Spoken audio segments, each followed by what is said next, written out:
शिवसेना यांना सुद्धा आपण आपल्यासोबत बोलवत आहे. मात्र आपल्या वरिष्ठांनी यापूर्वी जाहीर केले, म्हणजे खासदार विनायकराव असतील, वैभव नाईक असतील किंवा पक्षप्रमुख उद्धव ठाकरे असतील, की आपण शिंदे गटासोबत जराही जाणार नाही आणि भाजप आणि शिंदे गट यांना एकत्रित घेऊन कोणतीही निवडणूक लढणार नाही असं त्यांनी जाहीर केलेलं असताना आपण आता सांगताय की त्यांनी आपल्यासोबत यावं.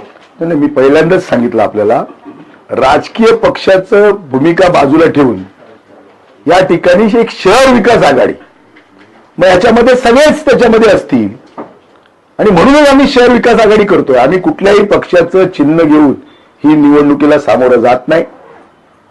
आमचं चिन्ह हे वेगळं, अपक्ष अशा पद्धतीचं शहर विकास आघाडीचं चिन्ह घेऊन आम्ही त्या ठिकाणी लढणार आहोत आणि याच्यामध्ये सगळ्यांचाच सहभाग हा त्या ठिकाणी असणार आहे. आणि म्हणून मी म्हणालो ना, भारतीय जनता पार्टीने सुद्धा त्यांचे जे नेते असतील, पालकमंत्री असतील, खासदार राणेसाहेब असतील, प्रदेशाध्यक्ष रवींद्रजी चव्हाण असतील किंवा जे इतर पक्षाचे जे सगळे प्रमुख लोक आहेत, या सगळ्यांनी या शहर विकास आघाडीला पाठिंबा द्यावा, जेणेकरून या शहरामध्ये परिवर्तन व्हावं, खऱ्या अर्थाने या शहराचा विकास व्हावा आणि जो शहराचा लौकिक आहे हा लौकिक त्या निमित्तानं जपला जावा, हा प्रामाणिक प्रयत्न या सगळ्या निवडणुकीच्या माध्यमातून त्या ठिकाणी आहे.